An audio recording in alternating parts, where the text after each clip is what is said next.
Hey there, this is John from Heroes and Legends, and today we have more Shadows Over Innistrad spoilers for you. So, over the course of the weekend, at all the GPs across the globe, as well as on the Wizards of the Coast website, the puzzles have been solved by players, and slowly but surely, cards have been revealed. And now all the cards that have been promised over the weekend have been revealed, and then some. So let's take a look at those last few cards, and we'll jump right in. First one is Shard of Broken Glass. This is a artifact equipment. It costs 1. Equipped creature gets +1/+0, and whenever equipped creature attacks, you may put the top 2 cards of your library into your graveyard. Costs 1 to equip. So basically this lets you play around with some of these graveyard matters shenanigans, and in particular this is really meant for the limited environment. I think in constructed there's going to be better ways to get cards in your graveyard than a card like this, but in limited you need some way to enable it with a smaller card pool, and that's probably why this card exists.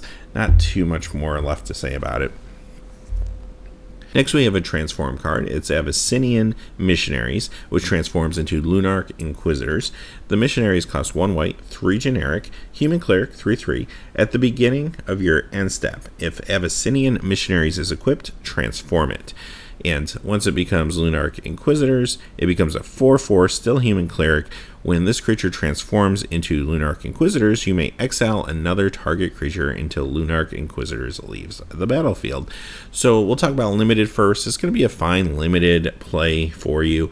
It only costs 4 for 3/3. That's very good.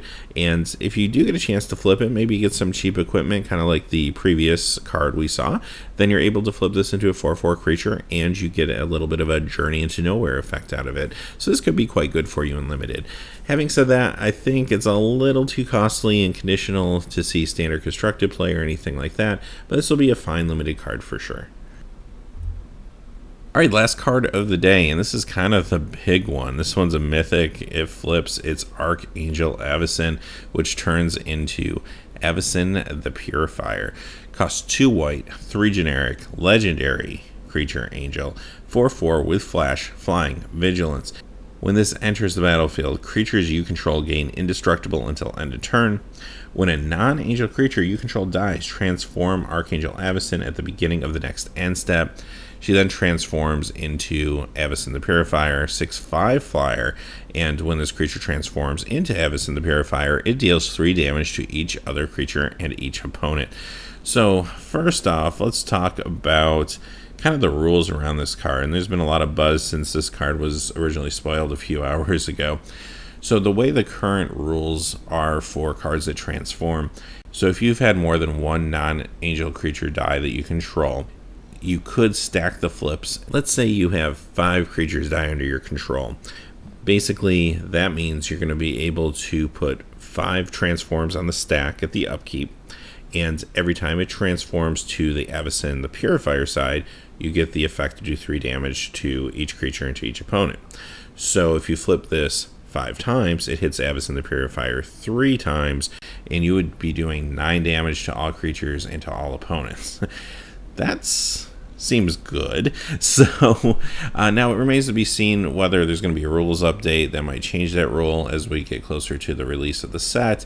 But the way the rules stand right now, based on the way other transform cards have been played in the past and everything, that is a thing that could happen with this card. Now, having said that, does that break this card? I don't know if it does, because it does take a lot of setup to make that happen. First off, you got to get a bunch of creatures and maybe some sort of token generators or something. Then you have to have a board sweep. You have to have this in play. It has to survive. There's a lot going on there. But don't get me wrong, commander decks are definitely going to try to pull that off. And this is a fantastic commander card, even regardless of that rule. I mean, look at this thing. It's a 4/4, basically a Sarah Angel stats. You get the flying, you get the vigilance. It costs 5, but on top of that, it's also a combat trick, and then the whole aspect that it can flip and do damage to other creatures as well as all your opponents is pretty awesome. And it's legendary, so it could be your commander if that's what you want to do. Just crazy for commander. Also think it's strong enough to see play in standard. Stats are, I think, just good enough to get it there, considering you get a 4/4 flyer with vigilance for 5, and it has all the other stuff tacked onto it. It could definitely be the high end of a white weenie or aggressive white deck, and it could do a lot of good work with a lot of the small creatures that could easily die in a a deck like that. So keep an eye out for that. Also could fit maybe into a control deck if one exists. So I think there's enough versatility where this could be a very good standard creature. I don't think I have to say this is a limited bomb. You're going to be very happy to open this in your sealed pool or in your draft. It's going to be fantastic for you in that situation.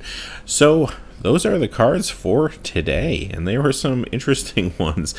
So tomorrow begins the official spoiler season, and definitely check back to the channel. We'll be compiling and doing a quick analysis of all the cards that come out every day through the next couple weeks as we carry through the official season of spoilers for Shadows over Innistrad. So as always, thanks for watching. Please remember to like and subscribe, and have a great day. Hey, thanks as always for watching. This video, like all my videos, was made possible by the generous support of viewers like you on Patreon. Even a donation of $1 helps me to keep growing this community and creating better quality videos for all of you. Check out our Patreon page for exclusive giveaways and future goals for the channel.